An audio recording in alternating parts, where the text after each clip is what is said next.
یہ تو ہماری بدقسمتی ہے، ہم اپنے آپ کو اللہ سے دور کیا ہوا ہے۔ یہ وجہ ہے میرے دوستو، جب ہم دعا کرتے ہیں تو دعا نہیں قبول ہوتی، کہ ہماری طبیعتوں سے اللہ سے دوستی لگانا ختم ہو گئی۔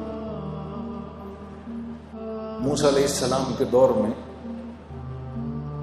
زوردار قسم کا قحط پڑا، آپ نے سب کو جمع کر کے آپ میدان میں لے گئے، وہاں آپ نے جا کے جب دعا شروع کی تو لو اور تیز ہو گئی۔ آپ نے کہا یا اللہ میں تو دعا کر رہا ہوں، یہ کیا معاملہ ہے؟ کہا اس مجمع میں ایک آدمی ایسا ہے کہ پچھلے 40 سال سے اس کی ایک نیکی بھی میرے پاس نہیں آئی، اس کے گناہوں کی نحوست ایسی ہے کہ آپ کی دعا بھی قبول نہیں ہو سکتی۔ تو آپ مجمع کی طرف مڑے اور مجمع سے کہا بھائی وہ کون ہے باہر نکل جائے۔ اب وہ جو گناہگار تھا وہ تو نظریں نیچے کی کھڑا ہوا تھا، اس نے دائیں دیکھا یہاں سے شاید کوئی نکلے، بائیں دیکھا یہاں سے کوئی نکلے۔ جب تھوڑی دیر ہوئی تو اپنی عزت بچانے کے لیے اس نے کہا یا اللہ اتنے سال میں نے تیری نافرمانی کی، تو نے کسی کو پتہ نہیں چلنے دیا، اب اتنی دیر ہو گئی ہے، تو ایسا نہ ہو کہ تو اپنے نبی کو بتا دے کہ وہ کون ہے، تو میں کتنا ذلیل ہوں گا۔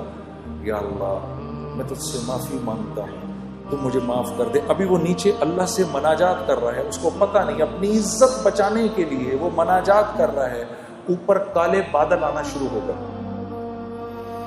اور اسی دوران موسیٰ علیہ السلام انتظار کر رہے ہیں تو دھڑا دھڑ اوپر سے بارش شروع ہو گئی۔ کہا یا اللہ یہ کیا ماجرا ہوا؟ کہ میرے نبی میرے بندے نے مجھ سے صلح کر لی، میں نے اس کو معاف کر دیا۔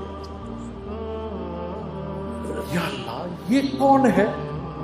کہا موسیٰ جب نافرمان تھا 40 سال کا میں نے کسی کو پتہ نہیں چلنے دیا، اب تو وہ میرا ولی بن چکا ہے، میں کیسے بتا دوں وہ کون تھا؟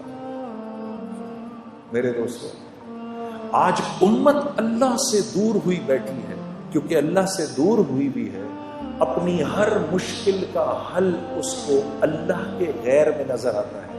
میں یہ بات ہاتھ جوڑ کے آپ نوجوانوں کے سامنے عرض کرنے آیا کہ آج کیونکہ ہم اللہ سے دور ہو گئے ہیں اپنے گناہوں کی وجہ سے، تو اللہ رب العزت سے جو حسن ظن ہے وہ بھی ختم ہو گیا ہے۔ اب جب کوئی ضرورت آتی ہے تو خیال اللہ کی طرف جاتا نہیں کہ میں تو اس کی کرتا ہوں نافرمانی، ارے نہیں، میرے گناہوں کی کیا حیثیت ہے اس کی رحمت کے سمندر کے آگے؟ یہ راوی کے دریا میں اپنی ہم اگر 100 قمیضیں لے جائیں اور صاف کرنے تو راوی کتنا گندا ہو جائے گا؟ ارے 1000 قمیضیں لے جاؤ، 1,00,000 قمیضیں لے جاؤ، 1 کروڑ قمیضیں لے جاؤ، جا کے راوی کے اندر دھو، راوی نے کیا گندا ہونا ہے؟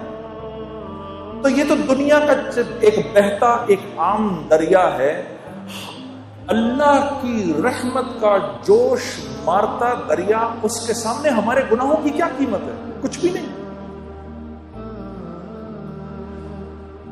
بس آدمی بے غیرت نہ بنے، بے باک نہ ہو جائے، وہ تو غفور الرحیم ہے جو کرنا کرو، یہ نہ ہو، اندر طبیعت میں اس بات کی ندامت ہو تو یاد رکھو کہ اللہ کے ہاں طاعت کی استکبار سے معصیت کی استغفار زیادہ قیمتی ہے۔